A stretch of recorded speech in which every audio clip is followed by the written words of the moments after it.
Bismillahirrahmanirrahim. Perkenalkan, saya Livian Marco. Saya merupakan peserta dari Pacman kelas Career Upgrader. Di sini saya ingin menjelaskan dan juga mempresentasikan tentang Brazil e-commerce geolocation analysis dari saya menggunakan teknik EDA dan toolsnya Tableau. Dan saya ingin memulai dari penjelasan dataset dulu.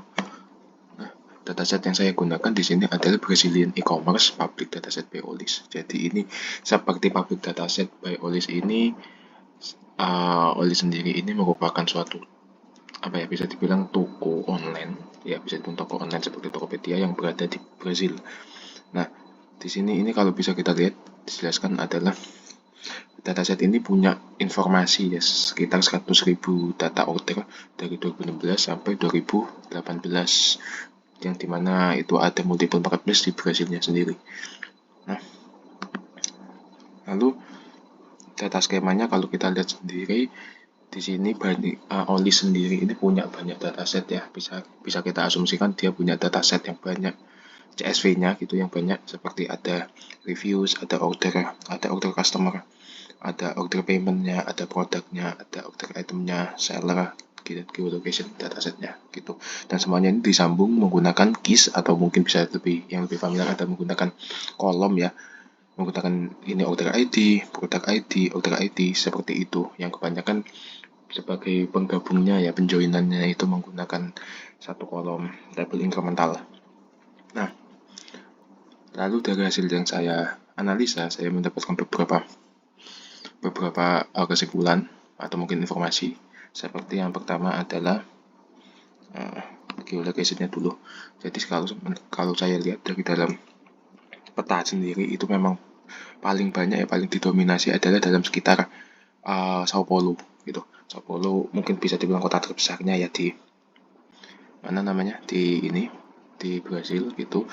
Dan kalau kita lihat lagi di order location-nya memang benar Sao Paulo ini memiliki order yang sangat banyak banget gitu, 41.000, sangat jauh, bisa dibilang 3 sampai 4 kali lipat dari posisi yang kedua yaitu Rio de Janeiro yang sebanyak 13.595.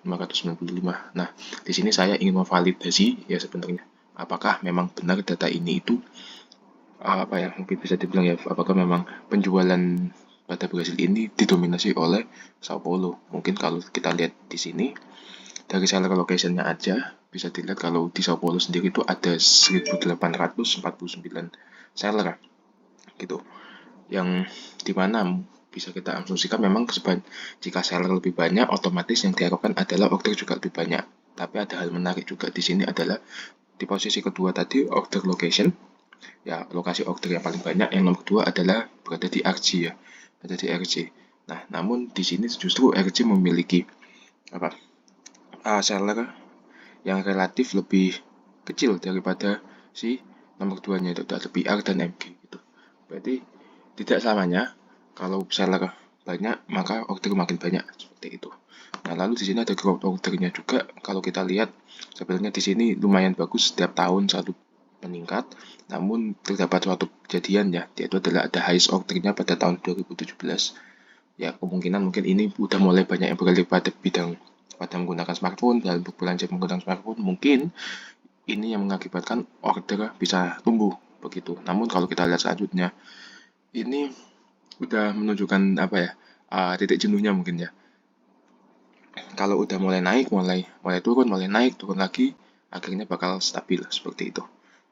Kalau kita bisa punya data yang 2019, mungkin kita bakal tahu mungkin bagaimana datanya bakal berjalan seperti itu. Untuk sementara yang paling tinggi berada di bulan November 2017 yaitu sebanyak 7.000-an. Gitu. Lalu ada di sini saya ingin jelaskan tentang traffic hour-nya. Jadi di sini saya menggunakan bar plot ini, yang dimana ini di x-axisnya adalah merupakan jam ya. Jam yang di sini saya ingin cari tahu adalah customer ini melakukan order itu biasanya pada jam berapa seperti itu. Nah, normalnya kalau kita lihat dari di sini sebenarnya dimulai dari jam 9 sampai malam gitu. Ya mungkin sampai jam 20 ini bisa dibilang kalau oke, lagi banyak-banyaknya gitu, banyak-banyaknya orderan. Namun kita bisa lihat sendiri pada jam 2 pagi, jam 2 dini hari, itu terdapat order yang lumayan signifikan gitu, naik gitu.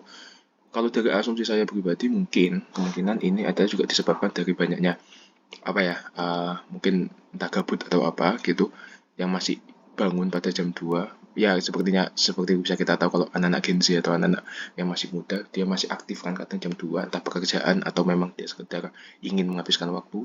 Nah, kemungkinan dia lagi feeling untuk berbelanja adalah di nomor 2 ini gitu. Dan sebenarnya ya perilaku seperti ini masih berlanjut sampai sekarang kan gitu.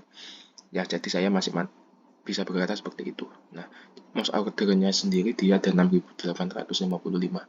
Jadi memang jam 2 pagi ini tuh dia sering-seringnya gitu. Sering-seringnya dalam ada order masuk gitu. Nah, kalau untuk pengantaran sendiri di sini uh, kita bisa lihat jam pengantaran yang paling sering ada dilakukan kemungkinan dimulai dari jam siang ya, jam 12 hingga seterusnya gitu, hingga sampai jam 11 malam. Nah, kenapa ada kemungkinan memang kalau di sini yang paling jarang adalah di jam 2, 3, 4, 5, 6, 7, 8, 9 juga terlalu jarang. Kemungkinan adalah di jam, kalau kita melihat dari jam 6 sampai 9, kemungkinan di sini sedang terjadi adanya kepadatan traffic hour ya, kemacetan entah apa gitu. Jadi mungkin pihak perusahaan atau pihak seller atau ya mungkin kurir itu baru menemukan datanya itu adalah pada jamnya gini. Bukan menemukan data ya, mungkin menemukan efektif ya, waktu efektif kapan untuk diantar gitu, untuk menghindari kemacetan atau apapun itu. Yang dimana kemacetan yang pada jam tadi itu bisa jadi karena ada anak sekolah, mungkin orang baru berangkat kerja dan lain-lain seperti itu. Begitu. Dan ini juga menurut saya ini juga umumnya sama di Indonesia, kebanyakan ada order yang sifatnya udah intracity ya. Intracity gitu kayak kota ke kota gitu. Paling banyak kan dilakukannya pada waktu malam gitu. Banyak kurir ya, banyak perusahaan ekspedisi yang melakukan pengorderannya itu pada waktu malam supaya menghindari macet gitu. Dan bahkan cepat sampai gitu. Dan ini mungkin juga mengejar dari tingkat kepuasan konsumen. Semakin jalanan itu sepi, maka semakin cepat barang nyampe, dan ketika barang itu nyampe maka konsumen bakal puas seperti itu. Nah, selanjutnya saya ingin memberitahu tentang ya bisa dibilang data-data add-ons ya, informasi add-ons lah, kayak sampingan seperti itu. Saya di sini juga menginfokan kalau average estimated date-nya, jadi jarak antara orang baru order hingga diterima barang sesuai data ini adalah 12 hari. Kebanyakan di sini 12 hari gitu. Lalu ada total deliver ordernya sebanyak 96.000 per terakhir data di record, dan juga total revenue sebanyak 13 juta uangnya. Nah, kemungkinan juga di sini di sini saya ingin menampilkan ini memberitahu ini, menginfokan ini adalah supaya nanti ke dalam dashboard itu bisa informasi-informasi umum itu bisa langsung disampaikan pada user seperti itu.